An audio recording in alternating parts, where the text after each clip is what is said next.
That's the wrong one. Okay, no, I hear it now. I know. That's because you're talking. 1 2 1 2. Can you hear me? Hang on. What was the other one I picked? Settings? Oh, this before? Yeah. Yeah, settings, output. Oh, that was me. Yeah, it's not quite right. Oh, you just did it? Yeah. You just did it. 1 2 1 2.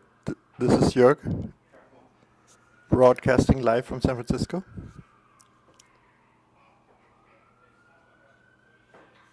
working. Yeah, it's just a super long delay. Try it is 20 second delay. 20 seconds. Wow, yeah. Be quiet when you say it. Whisper it. 3 3 4 5. This is microphone number 2. Jörg broadcasting from San Francisco again.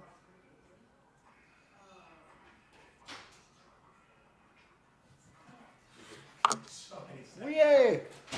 That's what you call just-in-time management. Yeah. Oh my gosh. You should screenshot the settings now.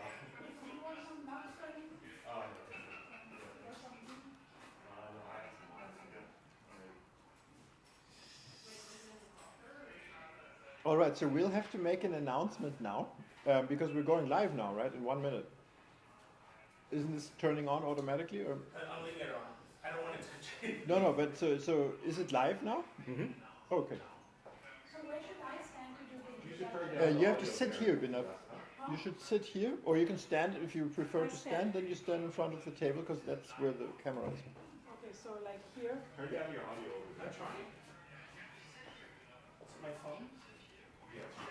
Yeah, you'll have to turn that off. That's super irritating because of the delay. Good. So we are live right now. Now it's working. There's so many switches for that. Just to get it on. It's insane. All right. So for everyone who is live on the call right now, just want to make an announcement. We have a bit of a traffic situation here in San Francisco, and we're just waiting for a few more people to arrive before we get started. My estimate is that we're probably going to start about 6:45, so let's give it another 10 minutes or 15 minutes until people come in, and then we will get started. Yeah.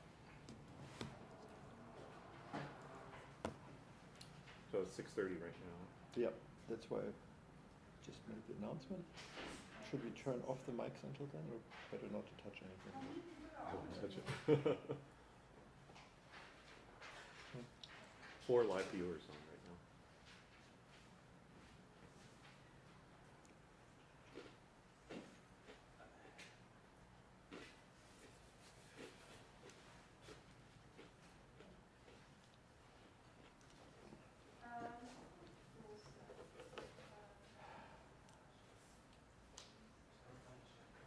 You got it.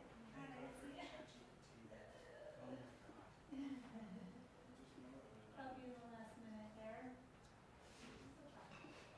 ChatGPT rocks. Yeah. You come too far. I just came from West Oakland, so I was just going north south, which is easy. Yeah. I got a text from a friend and he's running late. I think he's not the only one. Oh. So this is. Yeah. Is that where you Yeah, I have it. from there?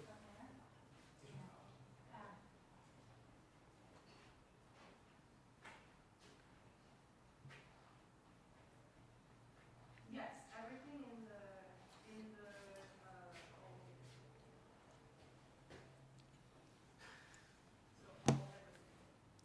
What? Thank you. Hello? All right, come on in. Come on in.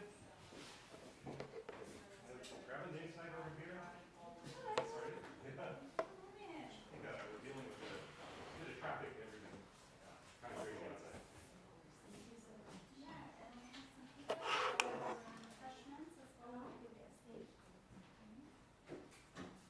Want some pizza here? I would love some, but I think I'm going to wait.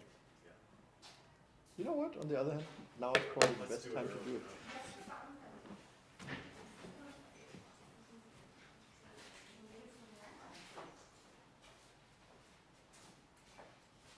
Jörg,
Yes, I do. I built OpenClaw for, I had this, so I have my PC and a laptop. I made that laptop the sacrificial, meaning that I can do global files. Then if something goes wrong, There's some other things that we do. then, like, the worst case scenario isn't too bad, because the files that go on What do my you laptop, do? they are like, they are really big. Okay. And then for eBay, there is this thing called Agent Mail. And I also use Agent Mail to send emails. So do you Yes, use it's always been good. And I built my own like a web application tool, and I'm thinking of hooking up one of them with pretty happy with the no one OpenClaw. between the two. Let's try to go big these cookies for Yeah. these days. Anecdotally, but That's that's right. what I already know. Mm. Are you familiar with those? I played around. Yeah, It's just like somewhere in the corner or something. And then, yeah, it just comes up. So excited. It's kind of like digging into the. I get a good stuff.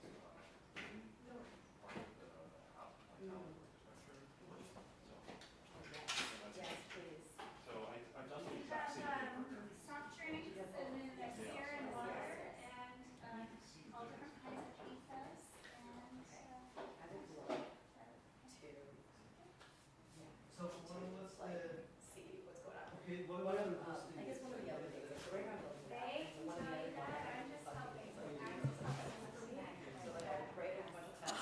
Scan them and have you about it. Just a little update. So we are probably going to start a little bit later because we have a traffic situation here in San Francisco where all the streets are gridlocked, and so the people are very slowly trickling in. I expect that we're going to start about 6:45. So please hold on, keep the browser open, and we will start around 6:45. Thank you.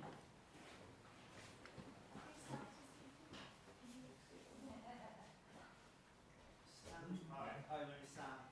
I met you before. Yeah, I go to a lot of AI events. Yeah. I have my own AI group as well for that. Okay. So yeah, probably we have met. Yeah. Maybe we'll connect. You look familiar. Yeah. It's, So you live in, do you live in? San Fran, yeah. No, I live right here in San Oh, Francisco. San Francisco. Oh, so you're not. But I used to live in Mountain View. I think that's probably it. So did you used to go to the, well, yeah, that's probably where. Actually, one time I presented, I did this thing called Quest Channel, Okay. which is basically you put your prompt and instead of getting one response from one LLM, And I feel you like get I four had responses. Oh, yeah, I think I remember this. Yeah, yeah. That is actually too far, like everyone loved it, and but there was one problem. I presented Nubia, and the next day, man, I got an email, because a lot of other users, They burned your. they were my close, yes, they Yeah, did. yeah, yeah. But that's a good, but when you do something, that's a good problem to have. Yeah.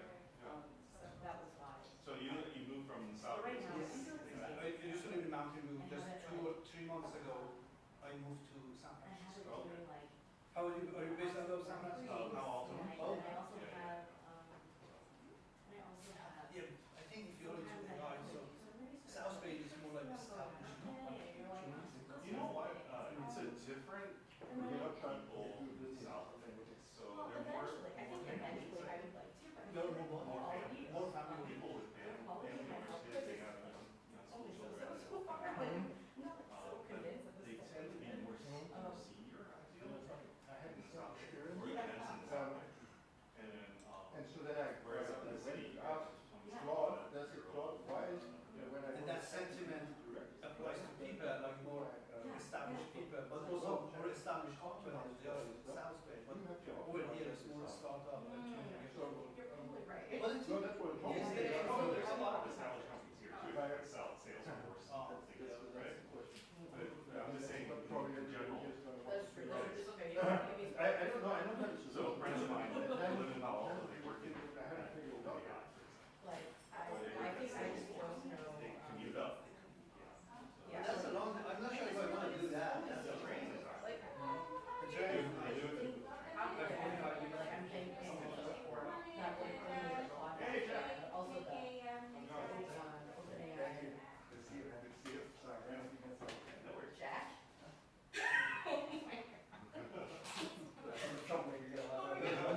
something happens, the internet has no.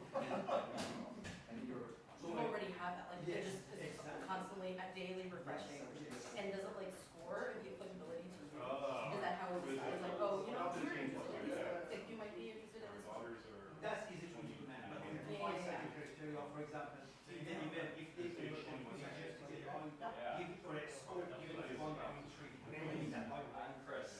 If the event is in this area of San Francisco, so you can define. No, I don't work that is most.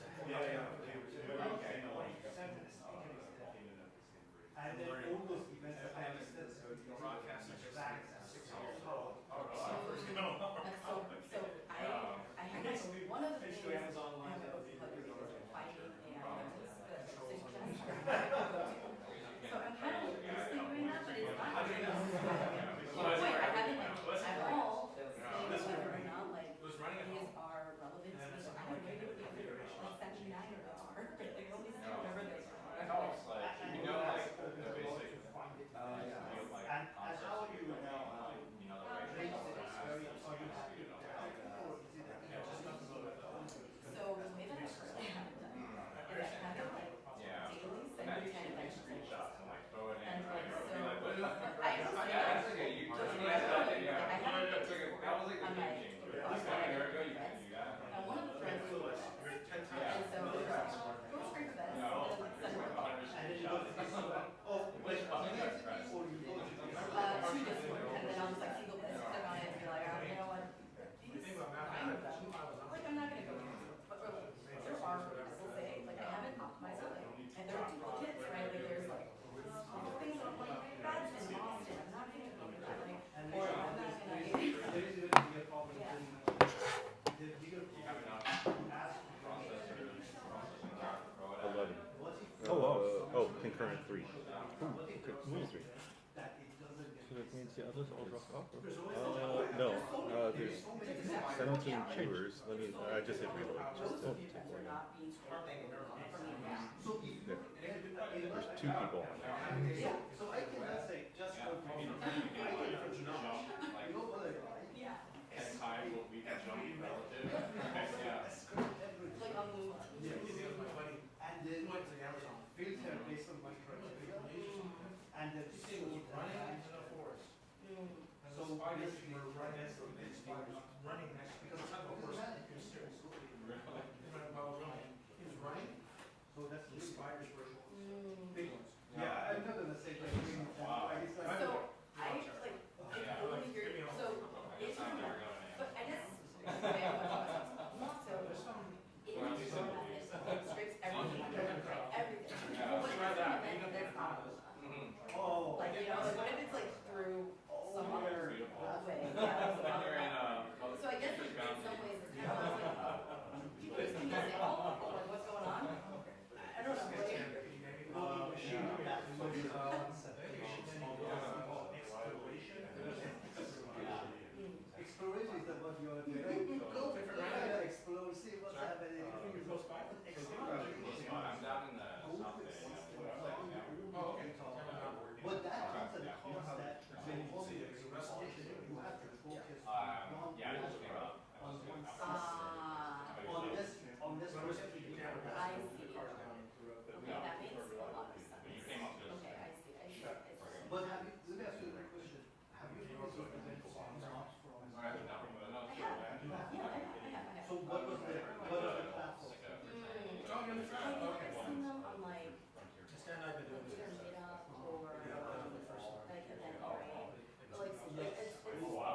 Because everybody dropped off, right? Well, I think this is good. We just get started. Yep, let's go started. Because everybody coming is nothing. Oh, we're recording.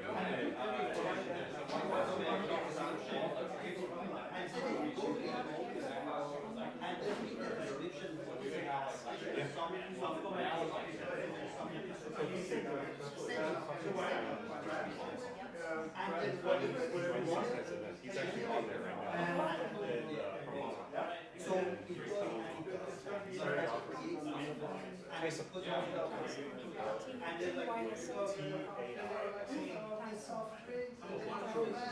He sits there, and then. So, do you want all the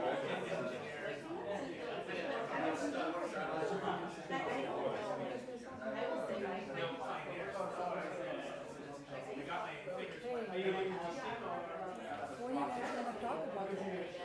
We have our whole presentation. Mike's so on. So yeah, Hello, everybody. We're going to get started.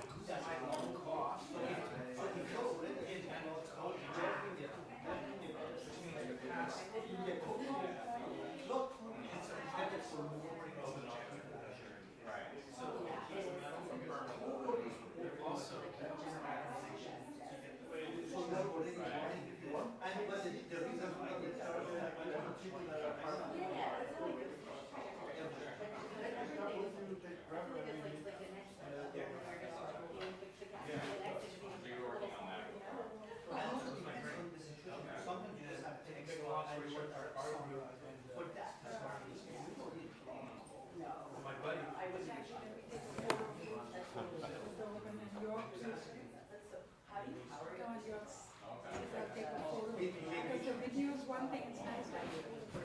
It's fine. Okay. alrighty. But let's get started because there are people online. Hi, Angela. It's very nice to see you. Long call, that's a company.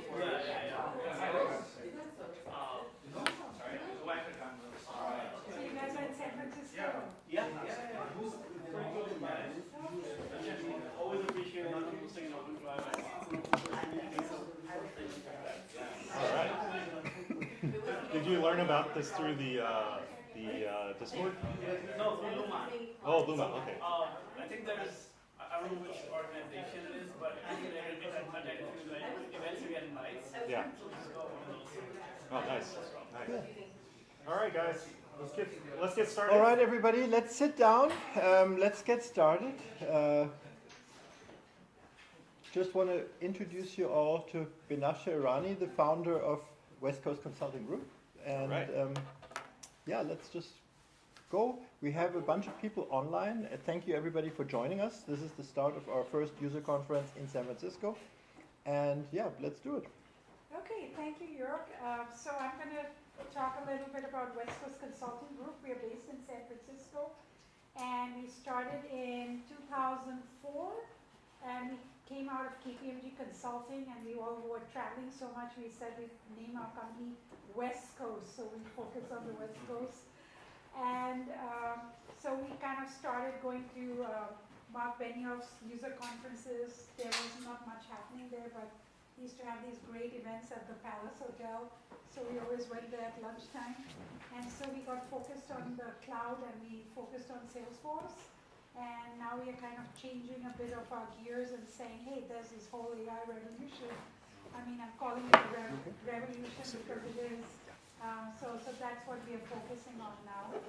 And Stanley from Kaiso, he's going to talk about OpenClaw, and this is our first user group.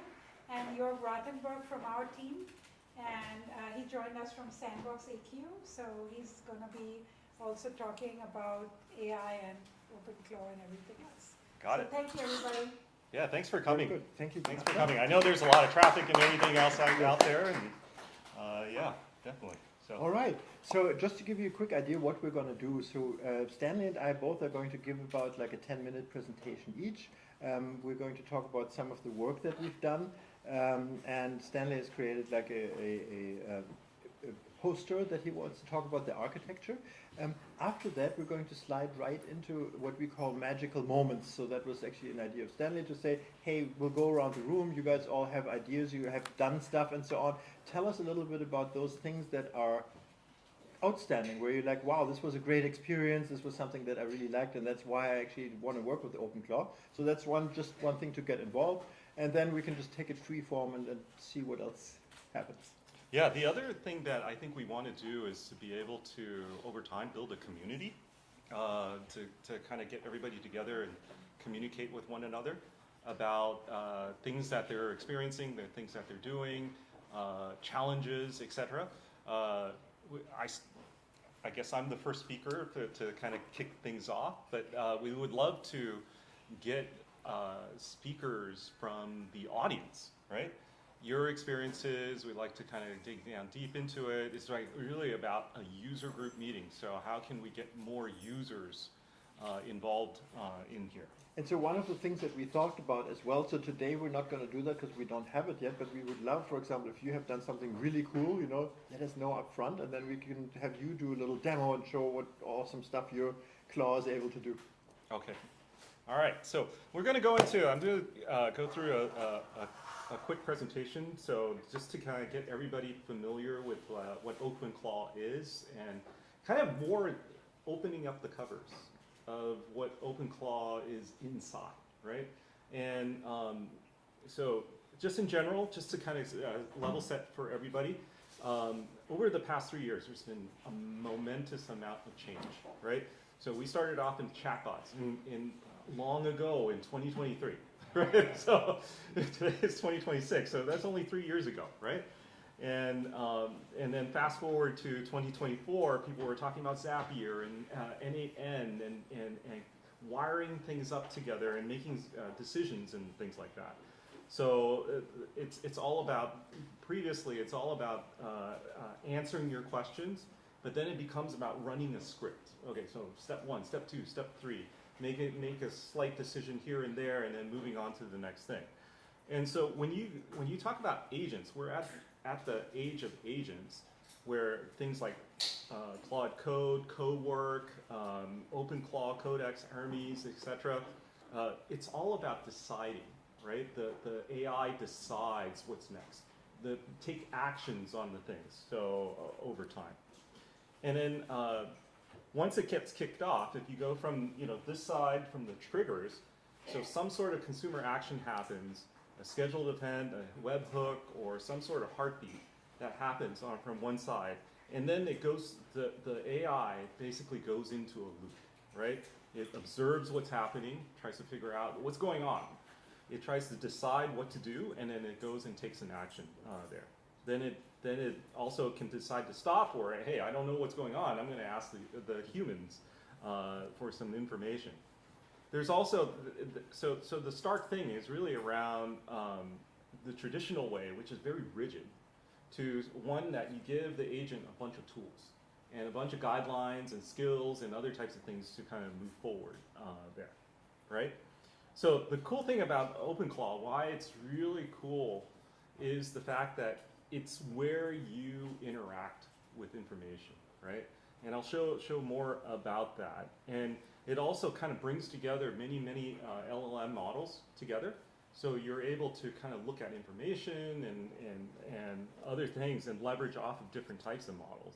And there's a daemon that, again, checks things over and over and over again, right?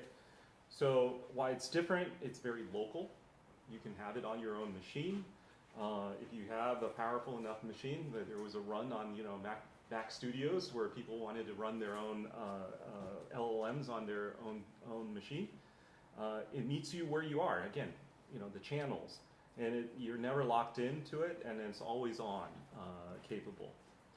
Again, why don't I jump into kind of walk through a diagram that I created, and walk through some of these things in detail here.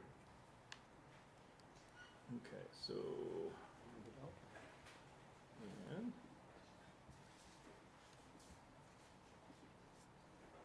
so this is a diagram that I created, and so I'll give you a little bit of background how I created it from the first place.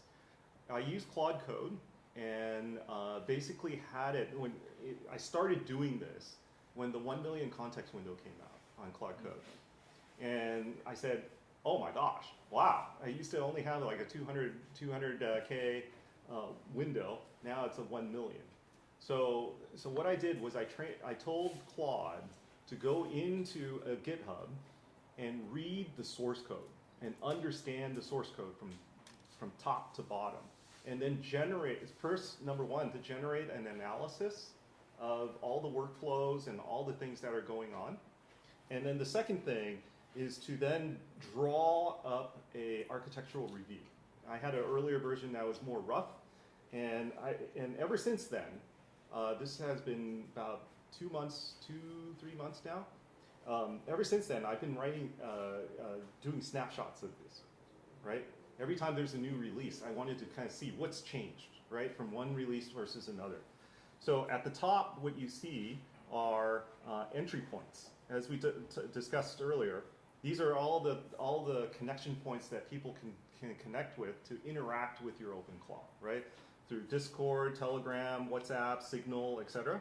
And then these things are growing. So it used to be a small handful of channels, and now there's like, what is it? We're talking about 5 plus 18, 20 some odd channels that are there that you can connect in and talk to and interact with on that. So the great thing about OpenClaw is coming to where you are at, right? It's come to meet you, right?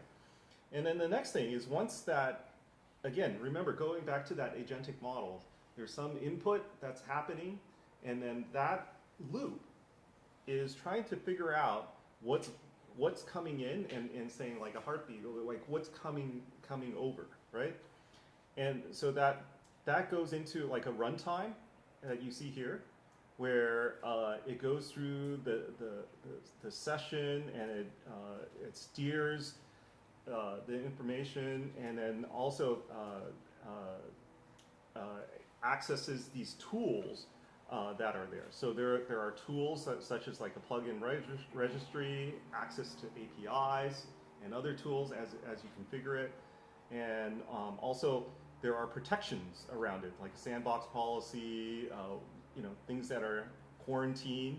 Again, what you can see in the earliest version of the snapshot that I had built, it didn't have some of these things in there, right? And so progressively they're adding more and more security as we move forward. And I intend to, with every release, publish one of these things out every single time.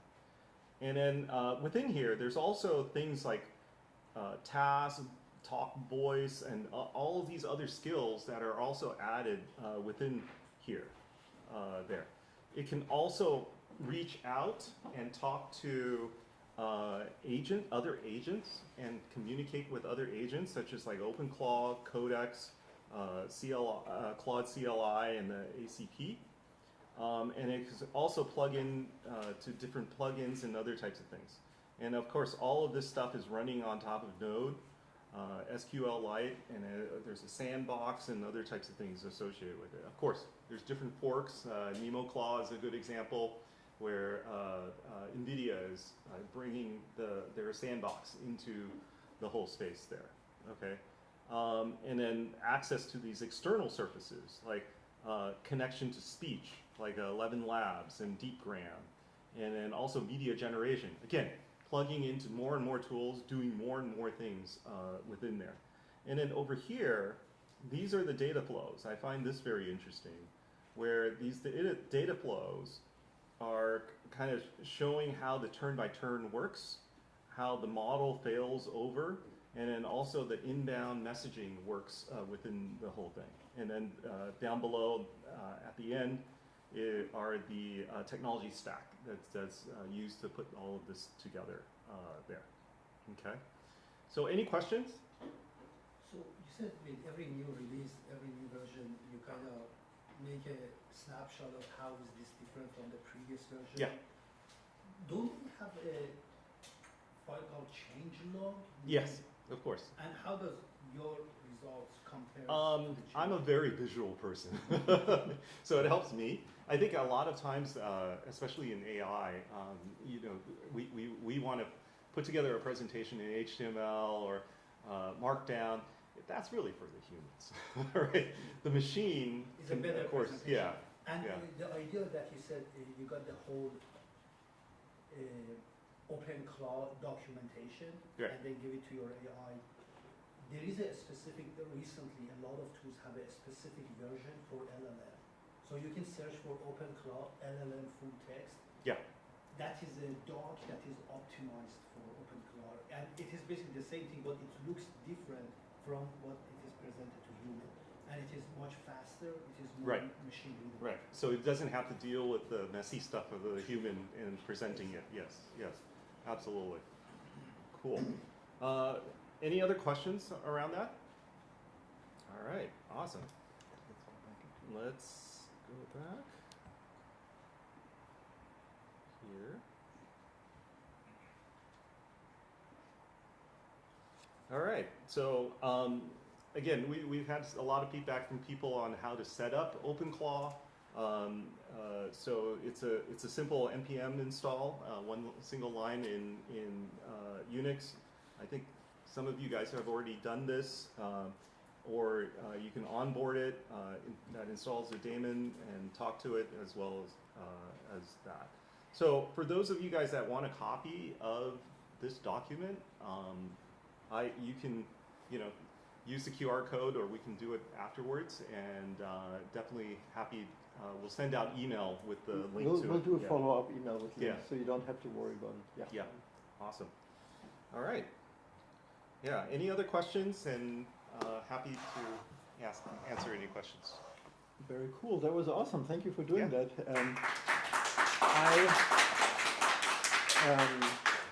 So I've been working with OpenClaw since March. We're just at the beginning of a huge change right now, right? And so this was only in January that Peter Steinberger put it out. Actually, I contacted him, and he unfortunately couldn't make it tonight. Otherwise, he would have been here because he's in San Francisco right now. And but so he only put that out in January, and now we have about 500,000 installs worldwide, which is amazing. And we've got about 3.2 million users worldwide, a lot of them in China. So they're really going crazy about OpenClaw at the moment. In general, agents change how companies operate, how teams are structured, and how work gets done, right? That's how it is. The implications of agents are huge, and everybody agrees with that. So all the podcasts that you hear, they're all saying the same thing.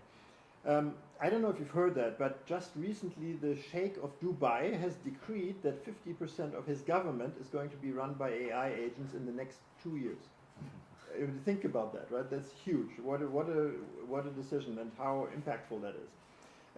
I did a lot of work with VCs, and so in the past it was always 50 was the magic number. If you had a team of 50, you could change the world. Most companies, started like that, and 50 is great because you can really manage well. You know each other, no politics, everything's streamlined. It's so cool. If you talk to VCs today, they're like 5. And then, of course, how is that going to work? Well, you need an army of those little guys up here, right, to make that work. You need people who work for you, and those people are going to be the AI. So that's the future. What we did, we put together, that's what you see up here, we put together a paper. Most of you, everybody who signed up here for this tonight, actually half of you said the most important thing for you is use cases. You want to see use cases. What can we do with this stuff? And so that's why we set out at West Coast, and we said, let's put together a paper. So I used Leo, my bot, to do that and help with that. And it was a great experience, and he did a phenomenal job. I am still, quite frankly, it was funny, we just had a little conversation about that. I'm still struggling in some areas to get his skill up to par to be equally powerful as the regular ChatGPT or something. And the reason that it's not is basically people, and actually Claude told me, you've got to optimize your thing yourself. ChatGPT is optimized for these users who are interacting with it. You've got to do that yourself and build that in. So that's one of the things I'm still struggling with. That's why this paper here is not written by Leo, but actually he has done a lot of the research and the ideas and everything that went into it. We wanted to look at use cases and see what they are. And along the way, while we were doing this research, we found a few very interesting things. And this is not a long presentation. I'll just share 3 graphs with you that are part of the paper. It's about 10 pages long, and we'll share the links with you afterwards as well.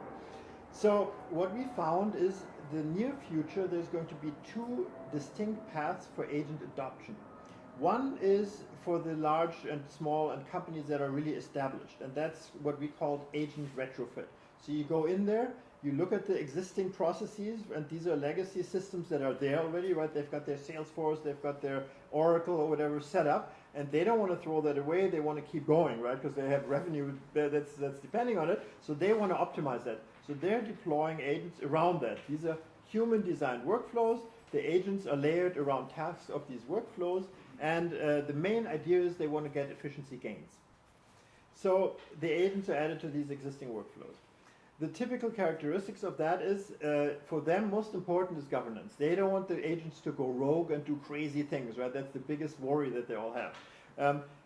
Human review, because of that, is super important. They all want everything human reviewed, which is a huge limit, right? So because of human in the loop, it's going to really slow everything down. So it's going to get better. Yes, it's not going to get amazing. Best in these cases are repetitive and really clearly defined tasks, right? So you can do that, like for example, customer service tasks and things like that are pretty straightforward. And of course the main thing is it's going to improve cost and throughput, and the whole idea is the value efficiency. They want to create better efficiency. Is that going to be a huge game changer? Maybe, but we'll see. On the other side, on the red side here is the agent native. So those are really new teams. Large companies can do it too. They can set up a skunks work operation and say, hey, we've got 5 guys, we put you on the side, we let you do this, and then let's see what you can do, and you compete with our own company, right? So that's how it's going to play out. And whoever wins comes out of that alive, basically, later on. So there's going to be a lot of that.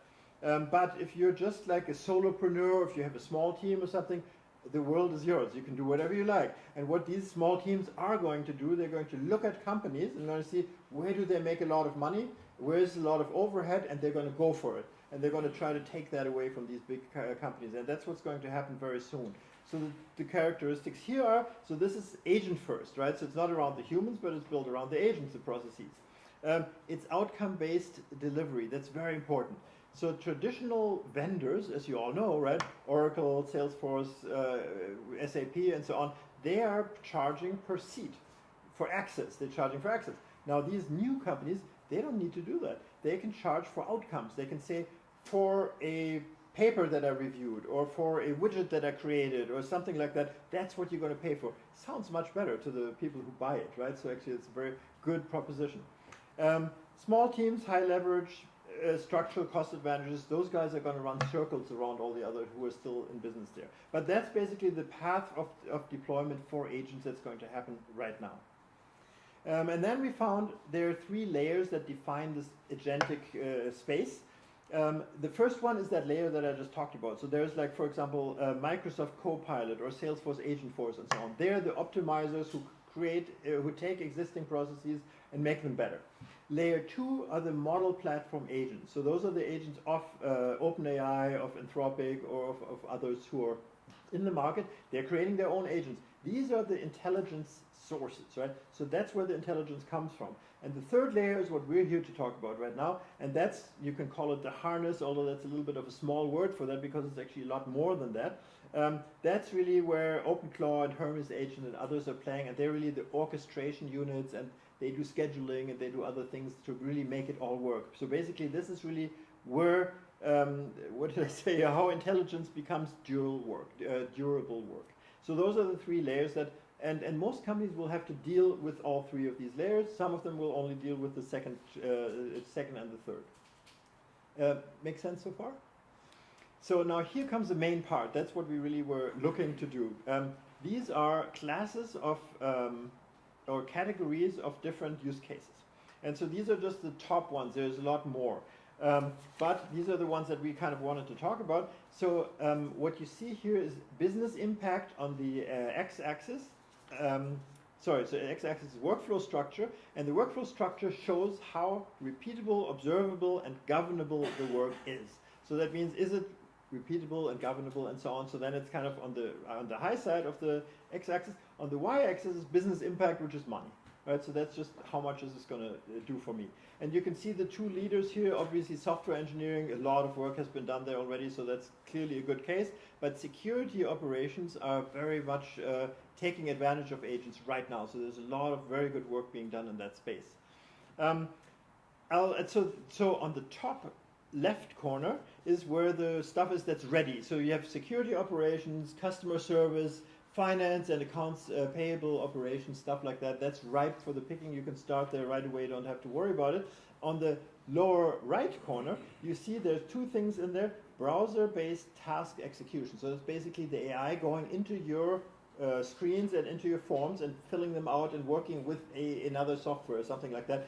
In the past, we had robotic process automation to do that. That's basically that next step of that. So that's one thing. It's still pretty brittle. This is not very good at the moment. So that's one area that needs much more structure and so on in order to become valuable. And then the other one is really interesting. I'll talk a little bit more about that. That's cross-company agent commerce.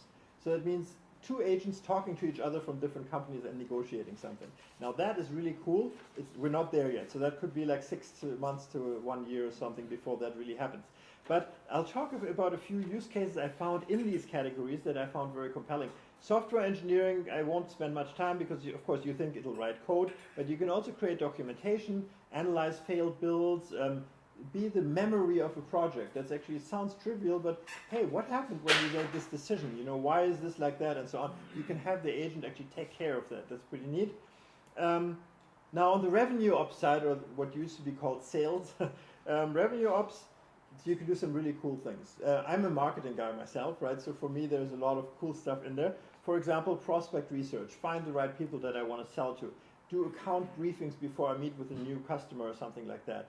Run and follow up on events. That's actually pretty huge. You know, like an event like this year, I didn't do it, but maybe next time. But this could all have been done by the agent, right? And then do good follow-up after that as well. So that's one of the things that people fall down a lot. And then there are two specific use cases that I found super intriguing. One is opportunity monitoring. Just think about that, right? So you can have the agent go out there, you can have it scout Reddit, LinkedIn, look at the news, look at job postings, look at your competitors and all that kind of stuff, and then it can surface a signal that says, hey, these are the companies that are ready to buy. Let's say you're a roofing company, right? You can use all these signals and say, wow, here's somebody who really needs a new roof now. And I wouldn't have known that myself, right? So that's actually pretty cool. Another one that's also near and dear to my heart, a creative agency in a box. You know, you can like PR, creative stuff, podcast production, video production, and so on. All that you can automate and put it together, and then you create your own creative agency, which normally costs a lot of money. So that's cool for the revenue upside. Research intelligence, you can imagine, right? You track your competitors, summarize tech documentation, or summarize academic papers and things like that. That's what you would expect. Interesting parts were customer pain mining. Think about that again, right? So you mine specific areas where people are complaining a lot, you know, where are they having problems and everything. And those are the ones that you surface, and then you build products or build content or something around that and make that available. I think that's a really cool idea. Another one, this sounds maybe trivial, but I still haven't done it yet, a personal news brief for you every morning where you get the news that really you care about, and not all the, so I have an Apple phone that I use news for. 80% of that I really just skim over. It would be really cool if I just get served the stuff that's relevant to what I do and relevant to what I like. Then there's what I mentioned earlier, cross-company agent commerce. So there you can have agent-to-agent scheduling of meetings. And if somebody drops out, you can replace them or do something, reschedule, things like that. Pretty cool. Procurement. So you could collect supplier options, compare terms, make recommendations, and this kind of stuff. So that's the first step. Second step then would be autonomous purchasing, where they really go in, negotiate, and buy something. Scary thought, but that'll happen for sure. And then you have issue resolution between companies, right? If there's something wrong with your process or whatever, let the agent hash it out and come to you with a solution. That would be cross. That's why I said right now it's on the bottom. This is going to become really cool. And then there's something that's not on here at all because it has nothing to do with business. A lot of people right now, they're using their agents to do household and life automation. So some ideas that I saw there, family meal planning, right? So what are we going to eat this week? And then, what do we have to buy to eat this week, right? So that kind of stuff, you can expand that.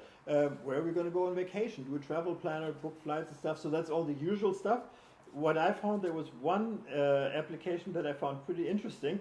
There was somebody who created a health tracker.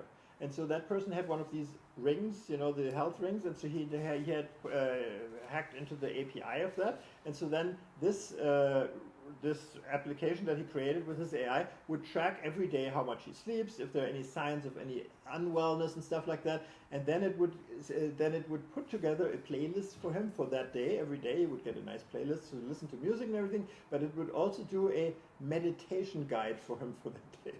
It's customized to exactly how he was feeling and what was happening. So lots of ideas where you can come up with solutions that are really very unique. So that kind of gives you an idea. So this is a paper that we wrote about all these things. Feel free to look at it and review it. Now what we wanted to do is the magical moments. Yeah, so what we wanted to do was we want to hear from you, right? What are you guys, for many of you guys that are working with OpenClaw or agents or other types of things, talk about some of the things that you have experienced. What have you built? So for us, for me, the magical moment that I found was I remember sitting at a concert a few weeks ago with my wife, and then during the intermission, I was on my phone. It was just talking to my OpenClaw, asking about, you know, different things and triggering that. So that was pretty interesting. So it's kind of like the magical moment that I see for myself in the age of AI is configuring a bunch of things to happen, and then I go off on a walk. I go work out, I go relax, do something, and then come back and then see the results of it and get those types of things done. So, yeah. I'll also share one real quickly so you get the idea. So when I got my Leo to work on stuff, one thing in marketing that's always a pain is to create a demo video. So you have all these screenshots, you've got to put them together, and then you've got to have somebody read the script that you have created for that, and then you have to cut it and edit it. It takes at least 2 days to do one if you want to do it halfway right, sometimes a lot more. So I thought, wow, great, what a good task for Leo. So I went out, I connected Leo to my 11 Labs voice thing, and I gave him instructions and told him to look for video skills in general. So what I always do, I always tell him, look at other skills, don't copy them, but just create your own skills based on that. And so that's what I had him do. And then I said, okay, now take bullet points, put them together, and then create a demo video from these screenshots that I put in a file for him. So all that put together. And then that was truly a magical moment. It came back with a real video that had a great voice, sounded awesome. There was only one little caveat. He had written the script himself, right, based on my bullet points, and then he read all the script notes too. He said, page 1, this is a picture of blah, blah, blah, and so on. So it was very funny. But still, I mean, so afterwards I told him just take that out, and I told him what to take out, and it was perfect. It was really unbelievable. So the fact, and that took he ran for about 10 to 15 minutes. I think it took that long to get it done. But that, for me, afterwards I was like gasping. This is amazing. So much time. And once you've done that, right, you can do it again and again, right, and improve on it. So that was really my magical moment. And the skills that you mentioned, it got the skills from like other video generation? Yes. Where did I got the skills from? I don't remember right now, but there's skills, there's like skills hubs and everything. So you can tell it to go out, look for skills. But again, watch out, because a lot of skills have malware in them. So don't just download a skill. You guys know that probably better than I do. So that's why I was telling them, look at the skill. If you find something interesting, take it and recreate it for yourself. Yeah, I tend to like this directory called skills.sh. There's gobs and gobs of skills. It's really interesting to see the number of skills kind of exponentially grow on that. So there's a little graph on there and grow up. So Yeah. yeah. Now, what do you guys? Yeah. You had something to say? Oh, yeah, sure. Oh, could we do one thing? Because we have a bunch of people on the call right now. You want to Could come up here? and sit Yeah, here? yeah. And so you can also take these Stand, seats here. that's fine. Yeah? Yeah. Okay, cool. And then we'll just take turns. Okay, But so, come over here so that he gets Oh. it on the camera. yeah, I'm sorry, Thank you. we're not too sure about where the That would be boundaries of this are. Are we in frame? Brian, how's it looking? You're in frame now. Good. Okay, perfect. So I'm SJ, I'm Nikit. and we are founders of ClawCall. So just like you said, this OpenClaw is full of magical moments, and once you start using it, you start fidgeting around and you feel, what's more that I can get done with it? And I think that's one of the big questions we all want to answer for ourselves here. So we were pretty early to this gig, and one thing we found out super early is that a lot of the real world stuff still happens outside of the internet. Like if I want to call my barber and get my booking done, if I want to confirm if my health insurance got the refund through. So one way to go about this is to add like multiple plugins for each and every single thing. Maybe someone was going to create a plugin to book a movie, or someone's going to create a plugin so that you can book their restaurant for two for dinner tonight. But if there's one medium that can do this for all these use cases, it's calling, right? If my OpenClaw can make a phone call for me, it pretty much unlocks everything. So Nikita and I put together a small skill for this, and we put it on Claw Hub. If you all are familiar with that, that's basically the big repository where everyone puts out skills for OpenClaw. And we got a lot of love on it, and people were like, hey, how do I put this together, and what are the different steps? And it was pretty hands-on, and we realized that it's not valuable if it requires that much work, because the beauty of OpenClaw is that it does stuff for you, and that magical moment that we keep talking about, right? So we made it a hosted service, and we put it on OpenClaw. So anyone who wants to make a phone call now using OpenClaw can make one in 10 seconds by just saying, hey, use Claw Call Dev, install it, and make a phone call for me to this, and this. And it just works. And yeah, we've been growing from there. Some of the cool stuff we've been trying to do with it, which works so beautifully, is that Nikit just moved here from Austin, and he wanted to get his, Yeah, so essentially, once we had this setup where OpenClaw was making phone calls for me, and I was in the middle of moving to San Francisco from Texas for a job change. So I had to get my car shipped, but I didn't want to go through the headache of actually trying to find codes and who ships my car and all that. So I asked OpenClaw to call every service that ships cars and get rates. So it called like 10, 15 different vendors for me. I had the conversation. This is the car. This is the location to send from. This is where we want to send it from. Can you give me a price? So it got prices from everybody, and I got them nicely in a list on WhatsApp. And then I said, you know what? We got good prices. Why don't you call them again and start negotiating on my behalf? So we built another thing into Claw Call where it can hand over the phone call to me. So one of the conversations got like pretty positive, where they slashed a couple $100 based on competitor rates, and before finalizing, it just handed over the phone to me. So my OpenClaw is talking to this shipping guy. It decided, hey, it's a good enough time to bring me in and check it off. So it just transferred the phone to me. I was like, yeah, sounds good. And then I was just done, and I'm here with my card. What is it holding in your hand? What is that? that's a mic. I think it's a mic, yeah. I thought it has something to do with the It's a idea. claw device. But yeah, that's a small magic moment from us. We'd love to talk more. Great, post thank you. after. Yeah, so Yeah. give you for participation. Thank you. All right. Anybody else Anyone want to come on up and yeah?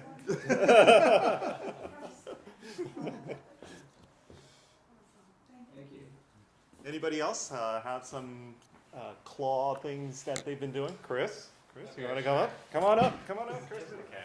I'm going to take the other side of this because I'm really interested in OpenClaw. Obviously, that's why I'm here. And I installed it a month or two ago, and I really haven't found a great use case for myself. And that's why I'm here as well. My interest is because, number one, I've been involved in this space for a little bit. I worked in Asia for like 20 years, and so I see a lot of news from China, and like you said, like they're just going crazy with OpenClaw, right? Yeah. So I was like, and so I just feel like with any burgeoning technology, you need to kind of start familiarizing yourself early.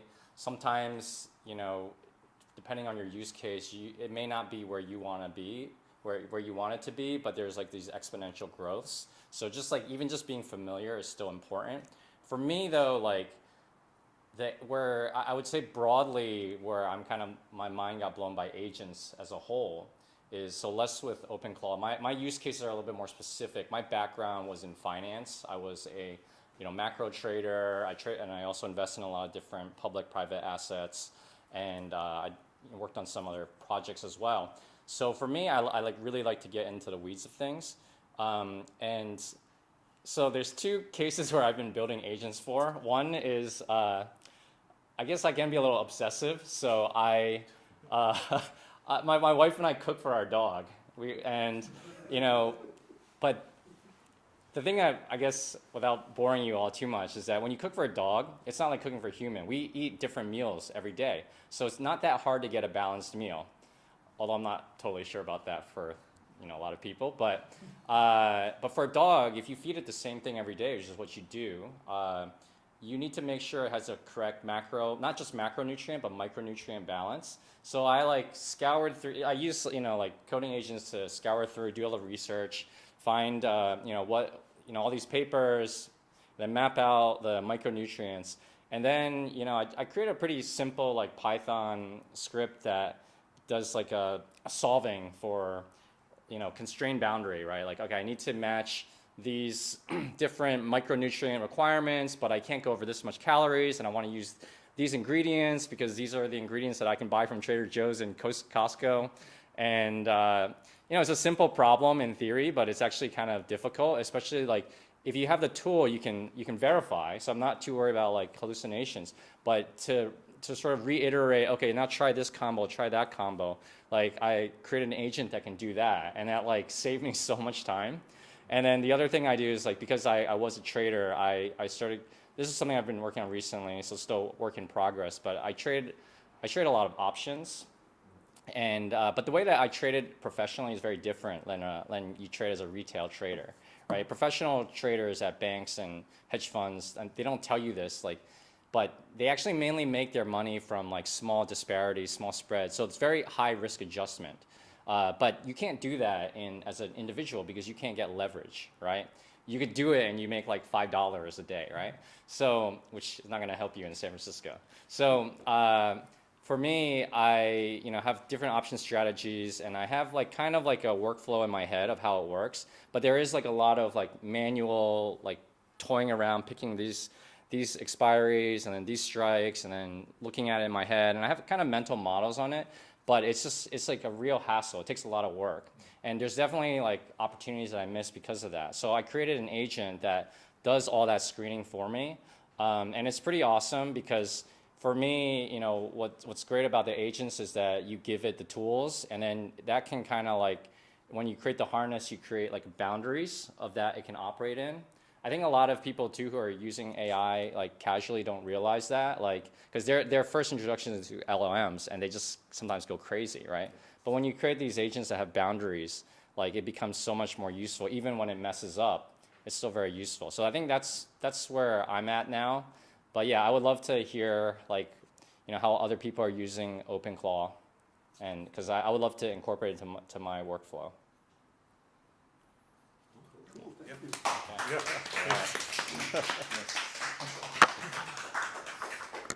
Anybody else? What about? Come on up. Yes. Come on up.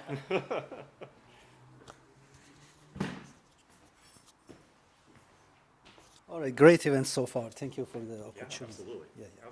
Absolutely. So I kind of look deeper at this whole situation because. Oh, come here. Because I didn't want my back to. Okay.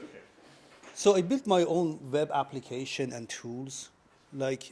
Just a few months ago, I moved to San Francisco, and finding a place here is difficult. Yeah. So I built my own app that was scraping Craigslist. And then based on certain criteria, such as neighborhood, price, whether it is legit or not, it turns out a lot of listing that do not have area code of San Francisco, they are a scam. They don't have any phone numbers, or if they do, it's a 1-800 number, and that's a scam right there. Or even the event that is today happening.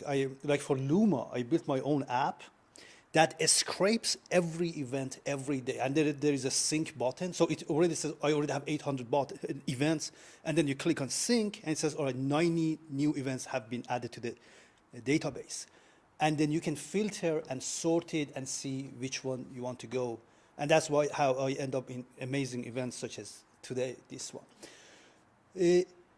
As for the OpenClaw, I have played with it, and I understand the concept. I just don't use it. Like I got the entire code base. I put it in Cloud Code, and then I customize it based on what I want it to do. So it's not just like a black box, use it. I am not convinced enough that this is so good, at least today. The promise is good, the capability and potentials are there, but the actual delivery today is not that great. And I'll give you an example. This PowerPoint presentation you have, I just find something like, I said, all right, go find all the information about UFOs, and then go find some pictures, and then give me a decent PowerPoint presentation. And it did that. It did that. But the problem is, it was nothing to go in front of an audience and talk about. The images were kind of misaligned. The text was not that interesting. Yes, you can use it as like a base prototype to get an idea, but that's not like the final finished product. It's not there. Soon we will get there, but we are not there yet. There is another way to use OpenClaw, and that's for your specific use case. Find the best tool that is reliable and it works and it has been tested and updated and it is fully functional. Then find a way to give access to that tool with OpenClaw. So in that thing, OpenClaw is just, doesn't do an actual job. It's like a messenger, or it's like a, I don't know, it's like someone that works for $7 an hour and say, hey, go do this thing, get this product, like go bring me that food. But that person is not the chef himself. He's just like a delivery guy. And OpenClaw today is that. So for my workflow, like you should have the perfect workflow and the tools that you use. So the system is already placed and it is working. But then you use OpenClaw that on a certain schedule, go use this tool, input this data, and bring me back the results. That's how it works. And let me tell you something cool. The potential is massive. So Meta has these Ray-Ban glasses, and then those things can like see the images and understand the images and videos.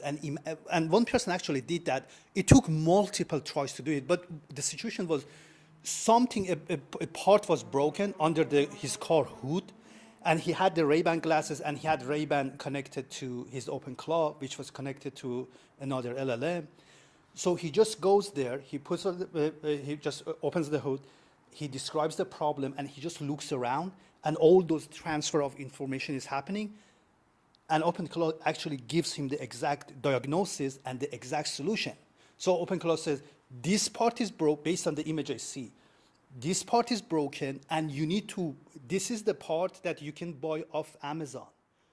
And actually, so the person goes, buys the part, and replaces the part, and problem is fixed. Yeah, so the potential is massive, because at the end of the day, we as humans, like we have a brain that is LLM. We have the eyes, that is Ray-Ban and Meta and all those things, glasses. And then we have the hands, those are like a robotic arm. So when you see that all these components can be integrated together in one AI system, any task is possible to do. And I think in few upcoming years, there wouldn't be really any task, whether it is intellectual or whether it is physical. There is no routine task for humans left to do.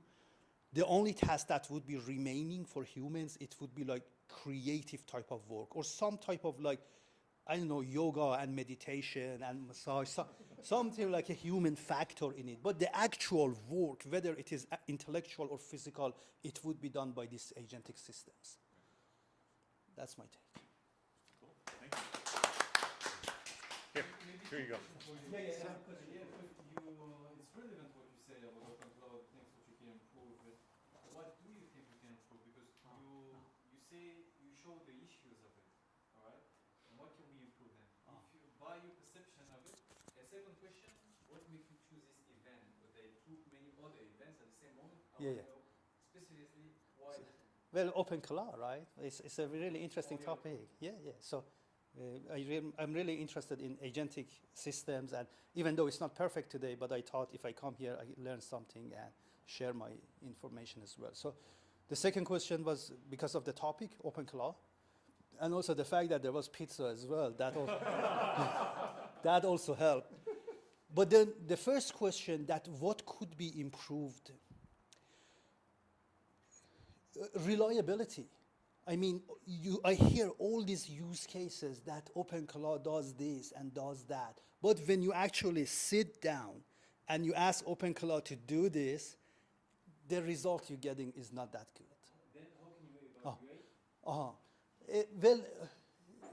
it takes certain, one thing is to have good skills that you mentioned. So have good skills in place. Have a good workflow in place. Like, do not just say, go off the internet and find me AI news. Just maybe a better approach would be like, find some specific news, that websites that give you news every day, and just be specific. Say that every day, go to these specific places, get this information, and bring me this. So my perception is here is maybe it's not the software, the problem is not OpenClaw, but the way you set it. I mean, constrain it more so it can just look for that. Yeah, if you have a better, well, and one thing to clarify, these are still early days. This is still wild west of AI and all these agentic systems. So there is so much room for improvement. But if you have a better workflow or a suggestion, please come and speak and share your knowledge. But one thing that helps is having good skills, good workflow, and basically, look, think of it. If you want to do that specific job, what step exactly would you take? Document that very well, find the best information, and then transfer that or restrict OpenClaw to that specific workflow. That you get a better result that way. I think just to answer that question, I think I agree. Reliability and issues around expected behavior, I think is the biggest problem. So, for example, there's a software company I went to recently, met with them. Their biggest challenge was to make sure that the queries to the back end is correct or not. And agents in general, they hallucinate a lot. Especially, remember the agentic loop that we talked about in the very beginning. Each loop creates more and more error and everything. And then the other thing that I find that is a little bit broken within OpenClaw today is, and even Hermes and others, so let's just kind of keep it on co-work as well, is this whole notion of skills, right? If you think about skills, everybody's looking for these skills and trying to accomplish this. The document that I put out, that graphic, I turned that into a skill, right? But does it come out with exactly the same thing every single time? No. I have to go in and QA it in a very detailed way. For example, down at the bottom, I had, okay, put my email address on there, but does it come out with my email address every single time? Heck no. So skills in general are, it's almost like treated as recommendations by the LLM to follow it. And they follow it if they want to, and if they don't want to, they don't follow it. Or if they forget, they might even forget it, right? If it runs over their context window. And I think so fundamentally, I think we're at a stage where everything is just kind of burning a lot of tokens, and they're trying to figure out how to make sure those things are doing what you want it to do. And yeah, so just FYI, we're working on a company that's working on this very problem. So more to talk about soon in later dates and things like that. So. Okay. But remember one more thing, right? So it's an open system, so actually it relies on people to help. That's one of the things that actually Peter and other people that talked about. They said in China so many people are using it, nobody has helped improve it, which is kind of sad, right? You want to make sure that people contribute and make it better. That would be the right way to do it. That's why there is alternative, like you say, Hermes. Yes. Because people find issues, they didn't want to improve the OpenClaw, so they switched to another one created by themselves. But I feel like I've heard that I've read a lot about Hermes and I've seen people use Hermes, but ultimately it boils down. The reason why they switch from OpenClaw to Hermes is because of backward breaking upgrades, right? When upgraded and things break, right, and everything. So that's the most common thing I hear about it. But they still are dealing with a lot of hallucinations, reliability, and other types of things. And I think at today's current stage of agents, that hasn't been solved, in my opinion. So one of the things that we've been toying around with this OpenClaw user group is, should we, show of hands, should we include talking about other types of agents, like Hermes was brought up, like CoWork and Claude Code and other types of things. Would you guys like hearing about that as well? I think so. Yeah. Because you don't know who the who's going to win out, right? Now. You don't know who it is. Yeah. Like, why would we commit to that? We're not, like Steinberg or whatever. It's like we're not the ones making $1 billion from it. So. No, that's very true. And then the other question I have for everybody is, I've seen people like rack up bills like crazy. And then, oh my God, in one day, it's like I spent like $700 and I didn't expect to do that. And, costs go out of whack and everything else like that. What are some of the models that you guys are using out there? In my workflow, that's the reason I say build your own tool first. And Sure. and that's one of the reasons is that if you have a good system already in place, then you can just use Cloud Haiku, the cheaper model of Haiku. Right. And because the tool itself is working perfectly, so you don't rely on OpenClaw to do the task. You just use OpenClaw to go. Oh, build the tool. Yeah. That's Got the it. idea of OpenClaw, right? The idea is an orchestration unit. Or Right? just, So it's no, not. but because some people actually, like for example, in the example of PowerPoint presentation, you can use it two ways. One way you just go build me a PowerPoint presentation, which you never get a good result. Another way is to have the best tool that builds the PowerPoint presentation. Yeah, and then just let it do it. But, good. I think you're absolutely right. So again, I haven't really fully utilized OpenClaw very well, I think. But my impression is, as you kind of allude to, it's more of an orchestration unit. Yeah. So is that maybe the issue, that you're using it as a specific agent, but like for an agent to be effective, you need a proper harness, right? And the harness for this is as an orchestration, not as a producer of media or whatnot. Because I did try to do stuff like that. I was like, oh, like make me a video of like this, and it's just like, but then what I realized once I started making my own agents is like, oh, because like you actually, it actually is an engineering problem again, right? Yeah.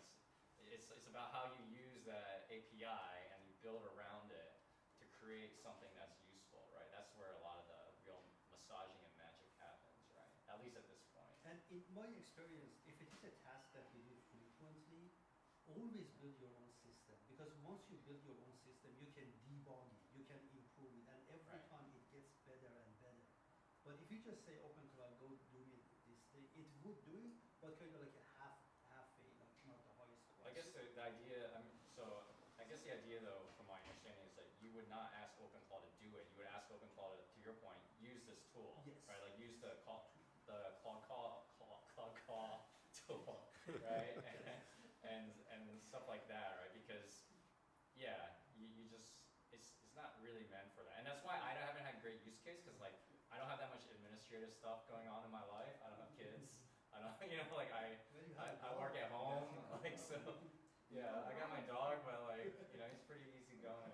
My wife is. He has a wife. Yeah, I do have a wife. So, yeah. Let me ask we got like very easygoing too. I'm married well. Let me ask a follow-up question to Stanley. So the issue, I'm sure you had all the same thing, right? What happened was when I started in March, everything was amazing. It went off like crazy, and then suddenly Anthropic turned off the spigot, right? Oh, yeah. And then suddenly OpenAI did the same, and they kind of throttled it and everything. And I was like, ooh. And then I was like, why don't I run a local model? And I found out I was too cheap with my Mac Mini. It wasn't able to run local model. How many of you guys are running local models? Are you, or are you all relying on yeah? Yeah, we do, but mostly for like non-OpenClaw stuff. I feel like for OpenClaw and especially everything that's a more general agent which does not have defined tasks, the better model you run, the better outputs you're gonna get. And honestly, like we use GPT 5.5 almost exclusively for our OpenClaws. Yeah. It's not really that much of an expense if you're using it correctly, and it takes away the pain of having to go set things up. I feel like if I try to do the same thing with a model even just half the cost, just never work. It would just never work, and then it becomes a software problem again. Where you're going and making it up, then yeah, it just kind of defeats the point. Oh, so the different models behave differently, and therefore, yeah. So have you tried any of the Chinese models like a Kimi or I like GLM? Because it's the cheapest one. The cheapest one? I use it in local Yeah. for my privacy, confidentiality. Yeah. I like it because you can talk with him in his brief and he's talking efficient, contrary to instead of all the biggest models. Yeah. And you can run it locally, it's worked very well using Llama. So what I did, I used Claude Code to actually manage my my Leo, and so what I had it do is come up with a tiered system to say for different tasks use different models, and so it only very rarely uses. I'm using Codex GPT 5.4, but it only rarely uses that, and most of the time it uses a cheaper model essentially. And how did you define the criteria? how does that make the decision? How does that make the choice? It was actually, to be honest, I let Claude make that choice because I was like, it's fine, whatever. It's better than what's happening right now. You left it to AI to Yes, make, I did. Yes. Yeah. So I have a question. You said that you should build it yourself. So what do you mean specifically, like build it yourself? Are you writing your own code? Yes, I write my own code. And then you connect to other things? Or Yes, exactly. Then you use MCP tools. Then you use data scraping. So that's what I meant is build your own system. Like you can build a web application, you can build a software that runs on your desktop. So build your own tool and then give access to OpenClaw and just give a very specific task to OpenClaw. Get the data from this side, go use this tool on my computer in this specific file path, and then bring me the result. So have you tried I know everybody talked about consumer things like, go find me movies or go find me like a car, like ship my car. But what about enterprise apps? Like can you connect, like say sign into your user ID password and do kind of like now start reading my data and create a form and let people fill the form and then put the data into my system, or would that be a security risk? It would be a security. So basically, we're talking about a website that your customers can go on and put in their data. Yeah, for those type of applications, you should exactly know what you're doing. No, I was just curious. What would be the security risk? But from what I've seen, what I've read is like a lot of sort of like small bootstrap startups or like small business kind of people do use it for that, right? Like they're using a lot for SDR, they're using a lot for customer support.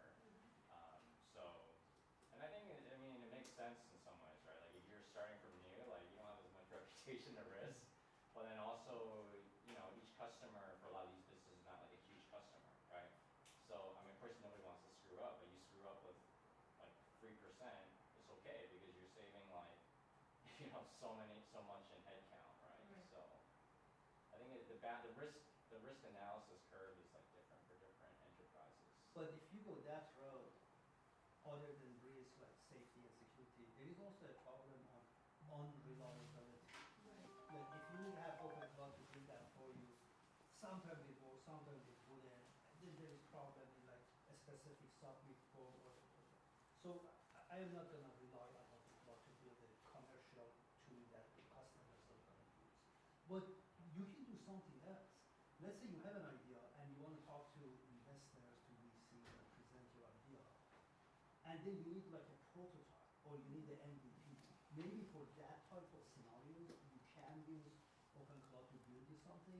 But in an actual business and commercial environment, that's not the way to do it. Not yet.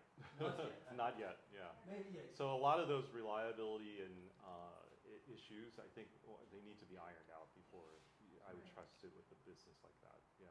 Well, and the progress is very fast, right? Yeah. I mean, actually, so everybody agrees that really only since the end of last year have the models become good enough, right? So that you can really rely on them and they're really amazing. And that's a very, very short time, right?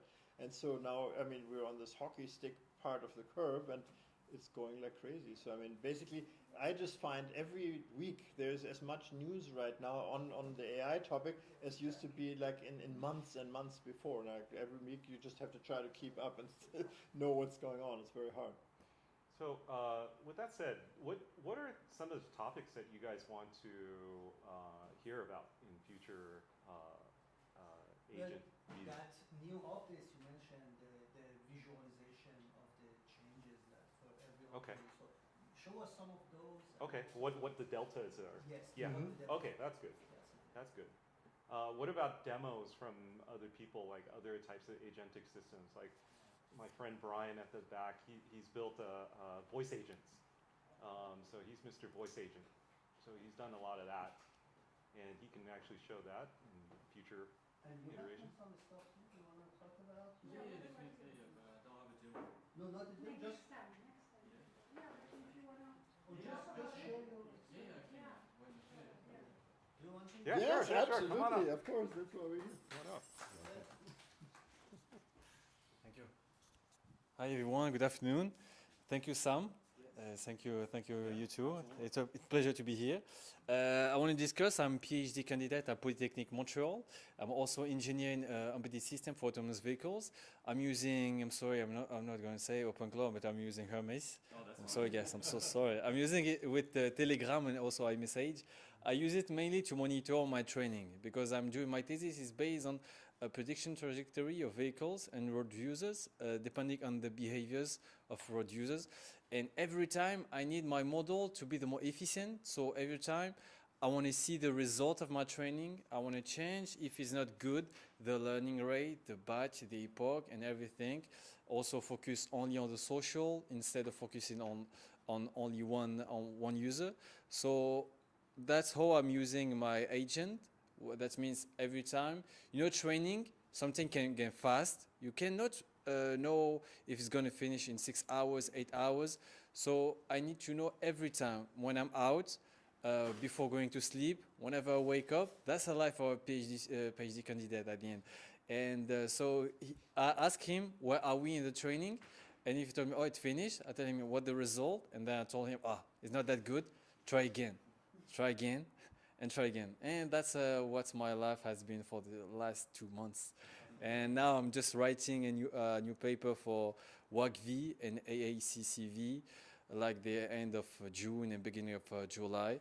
I failed submitting at ECIP and BMCV. I failed also the deadline, and we'll see. It's very, very interesting for me. But on the other side, I'm funding my own startup of sport, of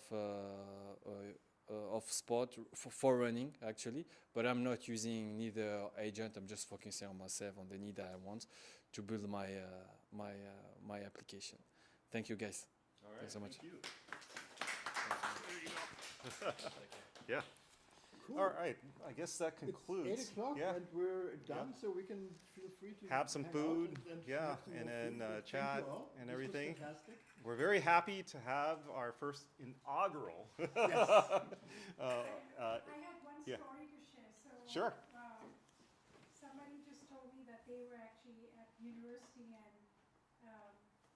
and everybody had to make their final presentation. And so they came, like there were like 9 teams of people. And what happened is it was really embarrassing because she and somebody else on another team were the only ones that had not used AI, because everybody thought, AI has created me this great presentation, and what happened is everybody's presentation looked the same, the people who had Oh. So the professor, of course, knew that 7 teams had used AI to create their final presentation.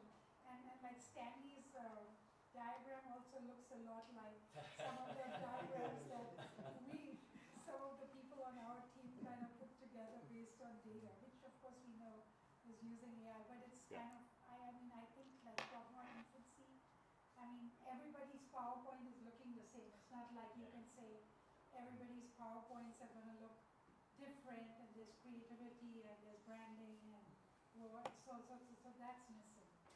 You know, she's bringing a good subject because I'm also an assistant teacher. I'm a school, I think I assume a lot of you too. And I have to correct also papers. Not only papers, but what they have to do in class. You know, I don't know the English word. We call that in French travaux pratiques, TP. Practice. And I can tell you when I correct papers, I give them 10 pages, and each result looks same. The same thing. Wow. So now we decide maybe to focus 10% on practice and 90%, 40% on presentation that you have to do in front of the class, and 50% on the final exam. And you see the difference. I can tell you, see the difference at the end. The final exam, some majority of them fail, or the score is not that good as they used to do it in practice. That's crazy. That's insane. Do you have a good use case for OpenClaw?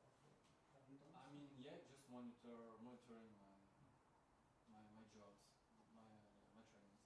Your training. Okay. And like it sends you a summary or a report or something. Yeah, it can do that for me. But it sounds like the great good use cases are like where you want it to be reactive, right? Because you don't know when it's going to end, so you can't just like. Yeah, to send me a notification or something. Yeah. Yeah, I could do so. Yeah, but I think I'm losing in tokens because it should every time refresh and load. Yeah. I don't need that actually. I mean, I need it at the moment when I really want it. Yeah. You know, because I have all the stuff to do also with. Yeah, that's what I meant. Like for your use case, it's great because you don't know when it's gonna end, right? That job, and then it can react right away. You don't have to like wait for you to wake up the next day. And it can make some amounts of discretion on how to tune like your inputs, right? So I think that sounds like a good. So there is two approaches, two types of notification in there. One of them is called heartbeats. Another one is called cron jobs. Yeah. And one of them is on a specific schedule, like every day at 8 a.m. Go read like a Washington Post or California, UC Berkeley, British Columbia. Another one is like triggered by an event. If a person from this domain sends me an email, then forward that or then respond to that email. So it's either like a heartbeat or based on the event that happened. And then based on that event, it triggers and it takes an action. Well, my understanding is a heartbeat is basically like a cron job that checks, right? Well, it's an event loop. Is that event loop? Well, yeah, it's an event loop. Yeah. It's checking all the time, every 30 seconds in a loop. And so like the Linux kernel as an example, that's has a core loop.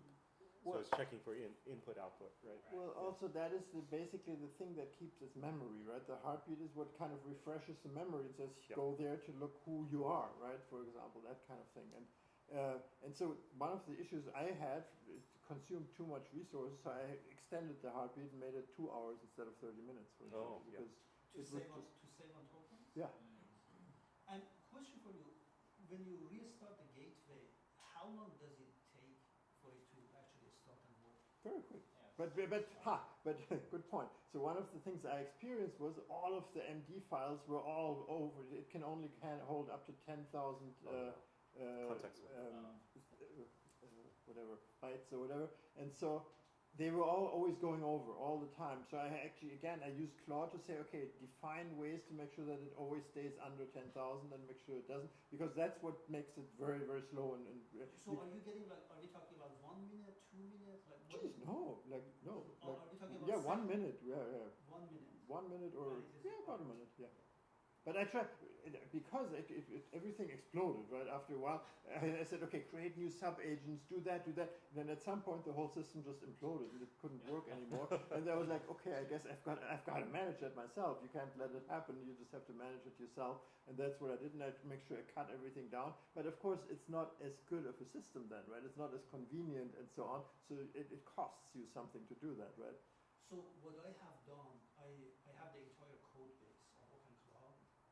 changes I've made of that sort that it would be affected by the next update, I put them in a separate file, or I make a reference that, hey, the next time I get a new version of this software, make sure these changes, this customization apply to that new version as well. Oh, Yes. so it migrates over. It Yes. migrates them. Right, Migrate. right, right. So you get the most recent, the best version, Yeah. but at the same time, your customization also Right. stays in. Right, Yeah. so your Claude migrates it over for you. Yeah, that's great. That's Awesome. I think we're a little bit over time. I think we can now kind of thank you everybody for who is online at the moment. I hope it was interesting enough for you and you heard everything that was said here. Brian, I think we can then stop the recording and thank you very much everybody. Yeah, and send for us being feedback. here.